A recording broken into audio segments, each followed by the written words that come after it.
That brings us into our next game. Vikings Broncos. I So you said the Vikings were going to win 27-20. What were we going to say? go ahead. I said the Vikings were going to win 27-20. You said the Broncos were going to win 27-14. You got the correct pick. I was wrong, but I did get the number correct that I thought the Vikings were going to score or that Broncos were going to score.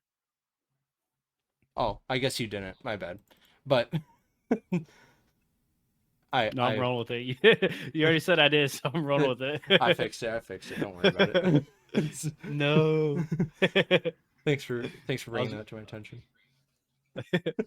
I was rolling with it. Hey, hey. I was, If you didn't stutter right there, I probably wouldn't have called it.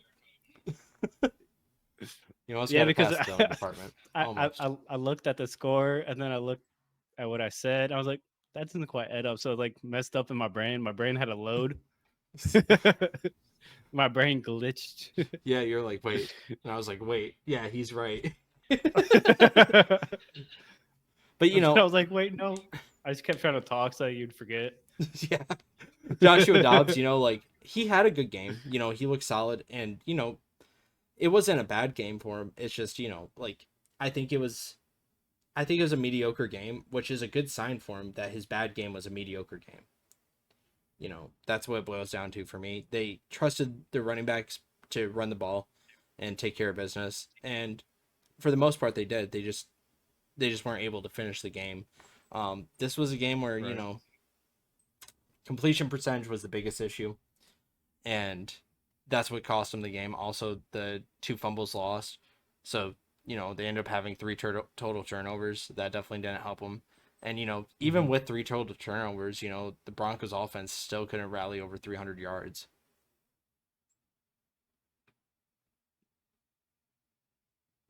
Oof. So, okay. How surprised are you that the Broncos won?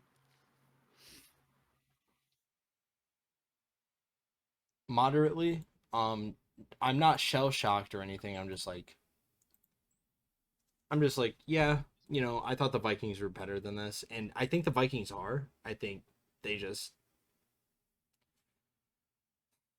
I think it's a different Vikings team once JJ comes back too as well. yeah, yeah, we've been saying If that. JJ was back for this game, I think they win this pretty. I want to say easy, but I think it is more like a 28-21 type game. I think they get that extra touchdown. I think they are able to open up the offense a lot more. But they've proven that. I mean, TJ Hawk and Jordan Addison, I think, are going to be focal points of the offense going forward, along with Jefferson. Yep. I think they kind of proved that because they each got. TJ Hawk got 7 targets. Jordan Addison got 6 targets. That might go down slightly with JJ there, or it might stay the same, and they just end up passing 40 times a game. But you got to remember as Giving well, JJ, they had 28 rush attempts on running backs. yeah, So, they had 58 total snaps, and they had, you know, a lot of them being on the ground, which is fine. That's sometimes how you got to do it, and that's how you win a lot of games in the NFL. You got to run the ball. And, that's a big reason that the scoring has been much lower this season is because these defenses have came around, and we're starting to get that class of cornerbacks that are able to keep up with the new rules and everything and not give up those mm-hmm. pass interferences and give up those cheap holding calls that we've been seeing for the last 4 or 5 years. We're starting to get that class of cornerbacks that are developed, like your Sauce Gardners, like your Devin Witherspoons, like your Christian Gonzalez's, like your Mm-hmm. JPJs. Like we're starting to see that class of cornerbacks come in, like your Brian Branches, dare I say, at safety. We're starting to see that class of cornerbacks come in and take care of that deep end coverage, and these cornerbacks that are veterans finally adjusting to that coverage fully. And Mm-hmm. it's just one of those things where, like you mentioned the stat earlier in the segment, about the current average of total scores of games is like 43.5, which is the lowest since 2009. I think the biggest reason for that is because running the ball is becoming such a critical part of the game again. For the last 4 or 5 years, Yep. it's been, you don't run the ball as much because you're able to dink and dunk. Well, now you can't dink as dunk as much because you're getting, your edge rushers dropping back into hook coverages and covering the flats and shit. And then you're getting your out, especially in 4-3 schemes, you're getting your strong and weak side linebackers dropping in coverage. You're having two guys dropping coverage no matter what to cover that flat zone and make sure that they're not Mm-hmm. getting those dink and dunks. And we're starting to see that finally develop, and now we're starting to see the NFL get regulated again. So now we're going to start seeing that score be a little bit lower because the running attack is going to be much more valuable. That's why a lot of these games are over in 2.5 hours is because they're running the ball so much. Do you think the Vikings are going to stick with this current kind of game plan and run more than a pass, or do you think it's just purely situational? I think it was just situational. I don't think it's a bad thing that they ran the ball. They lost by 1 point, against a good Right. Broncos team too. A Um, surging Broncos team at that. exactly. They're getting hot at the right time, and that's the scariest thing. Broncos team that ain't got nothing to lose at this juncture. They feel like, and they're kind of flipping the script. They just got Right. their fourth win in a row. Like 4 weeks ago, we were saying the Broncos are out of this thing. They beat the Packers. We said the Broncos are, so what? They beat the Packers. Then they go and take care of the Chiefs Mm-hmm. at Arrowhead. you know, like At that. yeah, and then they go and take care of the Bills, and now we're like, hold up, what the hell's going on? Then they beat a surging Vikings team that have rallied around Joshua Dobbs. Like these Yep. next few games really will tell the tale of, how good this Broncos team is. They got the Browns next week, which I think that they can win. They got the Texans They the week should. after. They should win. Yeah, That'll be a tough game. Texans Texans is going to be tough. We'll say it's a loss, so they're 6-6 right now. Then they got the Chargers. Then should be a tough game. they should win it though, so we'll say that they move up to 7-6. They got the Lions, probably lose that one, go to 7-7. Mm-hmm. Got Patriots, should take care of that. Move up to Easy. 8-7. Got Chargers, should probably win. So now they're 9-7. Then they got the Raiders, and now they're all of a sudden they're 10-7, and that might be enough to squeeze you in.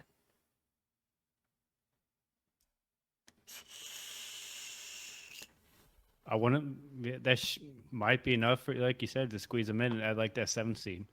Yeah, especially with Which. the big thing that helps the Broncos a lot is the AFC North still has so many matchups against each other. They're going to Mm-hmm. be knocking each other out of the playoff contention because they got to go head to head. You know, um, That's gonna help them a lot. exactly. So like if the Bengals end up taking one over the Browns later in the season, like I think it's this upcoming week, they go ahead and take it over the Browns, then or Mm-hmm. next week, not this upcoming week, the next week. Um, they go ahead and take it over the Browns. Now you're really starting to open up that wild card picture, and especially if like the Steelers keep losing, then you're it's anybody's game to get back into it. How realistic do you think it is for the Broncos to make the playoffs? If you had to put a percentage chance on it, what would you say? You got a quarter. All right, so 50-50. I mean, I'm with it. They obviously need teams to lose ahead of them, but it's definitely not out of the realm of possibilities. It helps that I think that there's 5 AFC North head-to-head matchups still. It helps them a lot Mm-hmm. because I think the Steelers still have 2 dates with the Bengals, and then the Browns have a date with the Ravens and the Bengals, and then I think the Ravens and the Bengals have one. So 4 total head-to-head matchups left. Yeah, like see, the Broncos are currently the 10th seed. They're behind the Colts and the Bills. Yep. Yep. So they need both those teams to lose or Pittsburgh to keep losing as well, so they get knocked out of the playoffs, and Mm-hmm. they might be able to potentially surge up into that 7th seed. But currently, as it stands right now, the Colts win the tiebreaker over Denver just based off of win percentage in conference games Yeah. too as Which well. the Broncos can make up too because they got the Chiefs twice. Like, Yeah, here's the and they reality of already the beat them once. situation. Or did they have the Chiefs twice? Let me double check that. I think I might have lied.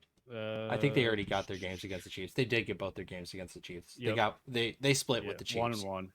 But like they're gonna need to beat a team like the Texans. They're gonna need to be a team like the Lions. Like they proved that they can beat tough teams because they beat the Chiefs. And early in the season, yeah, they got fucking whooped on bad by the Dolphins. But since then, you know, let's just They've been a much different team. let's just look at their season as a whole. Lost to the Raiders by 1 point, week 1.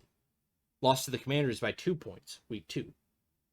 Lost to the Dolphins by 50 points, week 3. Well, let's just get past that. They just had a horrible game. They beat the Bears in a nail biter by 3. They lose to the Jets by 10. They lose to the Chiefs by 11. Then they turn it around, beat the Packers by 2, whoop on the Chiefs 24-9. Then they take care of the Bills 24-22, and then they beat the Vikings by 1. Like we're talking about a team that like will keep the game close. Exerting one example. And like all those games were within 2 scores, like a touchdown and a field goal. So like I think a 10-point game is relatively close. With that being said, like that's why I think that they could take care of the Browns. I don't think the Browns are going to be able to keep up with them. I think that they'll be able to grind them down. The Texans, they need to win that game. That's a must win. The Chargers, that's obviously a game you need to win because of divisional. Both the games against the Chargers that are coming up, and I think they're winnable. Like I think I give the odds to Denver. Then you go to the Lions. This is a game you can lose. You prefer not to, but this is a game you can lose because it's not a conference game. And then you got Patriots, which I think they could take care of. Chargers, which I think they could take care of again. And then the Raiders, and then I think they could take care of them. They only lost to them by 1, and I don't think the Raiders are as good as they were at the beginning of the season. Yeah, I mean, I agree. I think it's possible, and I think it's highly likely that happens. So I mean, come playoff time, Watch out. Broncos are a dangerous team sitting at 7th seed. Yeah, and like maybe even 6th seed. Something for the Broncos, especially if the Chiefs end up going on a cold streak at the end of the season and they somehow end up winning the division. Like it's possible. Like we're talking about a 2-game difference, and they split. Yeah, they split with the Chiefs, so like they could definitely swing back into this. Playing in Mile High is tough because of the air quality. The altitude. Yeah. So like the Broncos if they end up turning this thing around, and that's why a lot of those games are must wins. Like that's the position that when Lions week comes up, if you're 1 game behind the Chiefs, that becomes a must win game. Like 100%. It gets so close at the end of the season, especially if the Chiefs just drop one more, and then the Chiefs are starting to look over their shoulder because the Stallions are riding up on them.